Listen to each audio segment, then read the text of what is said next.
I'm going to invite Diane to come up now and celebrate her mother's life.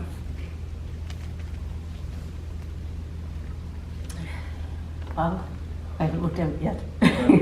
Be crowded. I'm going to read a passage from a book that was written by Ajahn Brahm.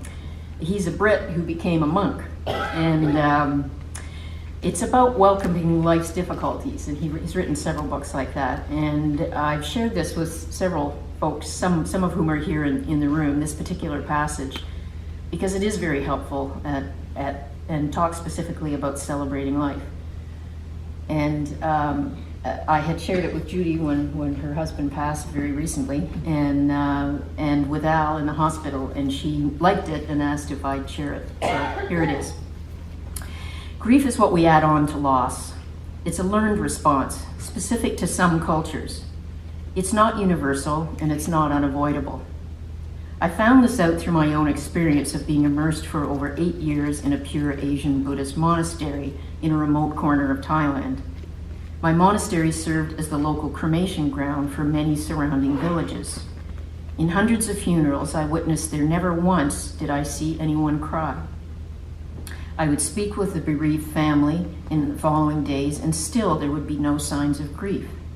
One had to conclude that there was no grief. I came to know in Thailand in those days, a region steeped in Buddhist teachings from many centuries, death was accepted by all in a way that defies Western theories of grief and loss.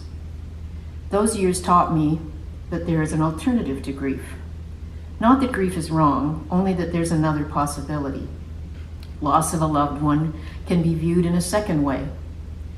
My own father died when I was only 16. He was, for me, a great man. Even though my love for him was huge, I have never felt like crying over his premature death. It took me many years to understand my emotions surrounding his death. I found that understanding through the following story, which I share with you here. As a young man, I enjoyed music of all types, rock and roll, classic, jazz, and folk. And London was a fabulous city in which to grow up in the 60s and 70s, especially when you loved music. I remember being at the very first performance of a band called Led Zeppelin at a small club in Soho.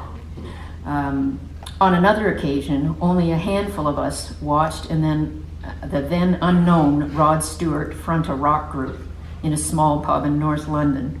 I have so many precious memories of the music scene in London at that time. At the end of most concerts, I would shout, "More, more," along with many others. Usually the band or the orchestra would play for a while, and eventually, though they had to stop and pack up their gear and go home. And so did I. It seemed, to my memory, that every evening when I walked home from the club, that there was always drizzle. It was cold and gloomy.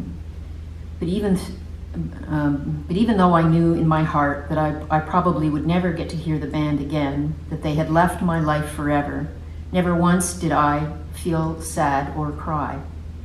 As I walked out into the cold, damp darkness of the London night, the stirring music still echoed in my mind. What a magnificent concert. What a powerful performance. How lucky I was to have been there at that time. I never felt grief at the end of a great concert. And that's exactly how I felt at my own father's death. It was as if the great concert had finally come to an end. It was such a wonderful performance.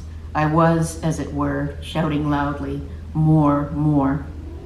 My dear old dad struggled hard to keep living for a little longer. But the moment eventually came when he had to pack up his gear and go home. When I walked out of the crematorium at the end of the service in the cold London drizzle, I remember the drizzle clearly, knowing in my heart that I would probably not get to be with him again, that he had left my life forever. I didn't feel sad, nor did I cry. What I felt in my heart was, what a magnificent father. What a powerful inspiration was his life. How lucky I was to have been there at that time. How fortunate I was to have been his son.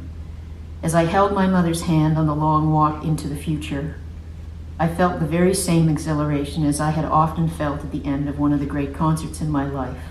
I wouldn't have missed it for the world. Grief is seeing only what's been taken away from you. The celebration of life is recognizing all that we are blessed with and feeling so very grateful. Thank you, Dad, and thank you, Big Al. I know many of you have experienced a great concert or two with my mother, as you've heard about today, whether it was with Edith, with Al, with Big Al, with Auntie Joe, with Little Joe, Grandma Al, the kitty's pal. She inspired us all, and I hope that these words will inspire you to share and celebrate with us today. Thanks.